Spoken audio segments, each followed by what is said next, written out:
दोस्तों, एपीजे अब्दुल कलाम ने कहा था कि सपने वो नहीं होते जो आप सोते समय देखते हैं, बल्कि सपने वो हैं जो आपको सोने नहीं देते। कलाम साहब के इस कोट से यही मतलब है कि अगर हमने अपनी जिंदगी में कुछ बनने या हासिल करने का असली सपना देखा है तो हम अपने सपने को कुछ इस कदर से पूरा करने में जुट जाए जिससे हमारी आंखों से रातों की नींद उड़ जाए। क्योंकि नींद में आए सपने हम सवेरे तक भूल जाते हैं, लेकिन खुली आंखों से देखा गया सपना हम नहीं भूलते। इसलिए सपने खुली आंखों से देखनी चाहिए और उसे पूरा करने के लिए दिल से कड़ी मेहनत करना चाहिए। हम सब ये जानते हैं कि जब कलाम साहब छोटे थे तो बचपन से ही उनका सपना एक पायलट बनने का था, लेकिन घर में इतनी गरीबी थी जिसके चलते उनको साइकिल पर अखबार बेचना पड़ा। लेकिन उसके बावजूद भी उन्होंने कभी हिम्मत नहीं हारा और अपने मजबूत हौसले और पक्के विश्वास से अपने सपने को पूरा करने के लिए पूरी लगन से स्टडी करते थे। आज मैं आप सभी को कलाम साहब के जीवन की एक ऐसी घटना के बारे में बताने वाला हूँ जिससे आपको ये समझ में आएगा कि अगर किसी व्यक्ति के अंदर कुछ कर जाने का जज्बा हो तो बड़ी से बड़ी मुश्किलें भी उसका कुछ नहीं बिगाड़ सकती। बात उस समय की है जब डॉक्टर कलाम MIT यानी मद्रास इंस्टीट्यूट ऑफ टेक्नोलॉजी में अपने 6 साथियों के साथ मिलकर एक फाइटर एयरक्राफ्ट की डिजाइन बनाने का काम कर रहे थे। तभी अचानक प्रोफेसर श्रीनिवासन वहां पर रिव्यू करने के लिए पहुंच गए। प्रोजेक्ट के डिजाइन और प्रोग्रेस को देखकर वे बहुत निराश हुए।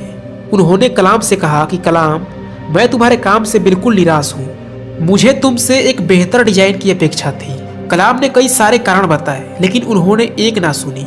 फिर कलाम ने प्रोफेसर साहब से विनती की और कहा कि सर, मुझे सिर्फ 1 महीने का समय दीजिए, मुझे पूरा विश्वास है कि मैं इससे बेहतर डिजाइन बना लूंगा। प्रोफेसर श्रीनिवासन ने कलाम की ओर देखा और कहा, देखो नौजवान, मैं तुम्हें 3 दिन का समय दे रहा हूँ। अगर सोमवार की सुबह तक तुमने इसे बेहतर डिजाइन नहीं दिखाया तो शायद तुम्हें अपनी स्कॉलरशिप से हाथ धोना पड़ेगा।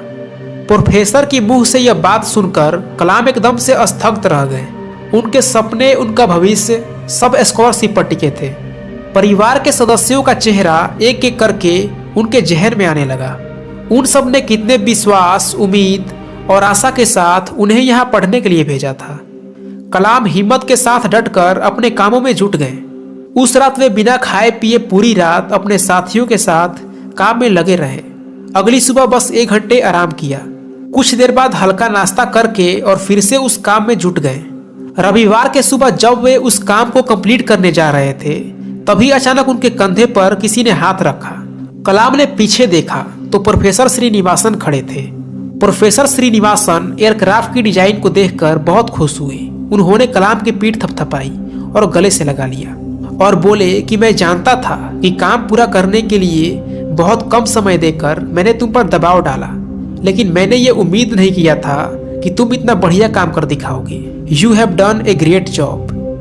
दोस्तों, हर एक इंसान की जिंदगी में मुश्किलें आती है, कठिनाइयाँ और चुनौतियाँ आती है। अधिकतर लोग मुश्किलों को देखकर घबरा जाते हैं और हार मान लेते हैं। वहीं कुछ लोग APJ अब्दुल कलाम की तरह होते हैं। वे हिम्मत से हर मुश्किल और चुनौतियों का मुकाबला करते हैं और ईमानदारी से परिश्रम करते हुए जीवन में आगे बढ़ते हैं। दोस्तों, हिम्मत और मेहनत 2 ऐसे हथियार हैं जो एक इंसान को योद्धा बना देते हैं, जो जीवन के किसी भी क्षेत्र में आपको सफलता दिलाने की क्षमता रखते हैं। इसीलिए आप भी अपने जीवन में हमेशा मेहनत करते रहिए और कभी हार मत मानिए। अगर आपको ये वीडियो अच्छा लगा तो प्लीज़ वीडियो को लाइक करें और चैनल को सब्सक्राइब करके बेल आइकन ऑन कर लें। मिलते हैं अगले वीडियो में।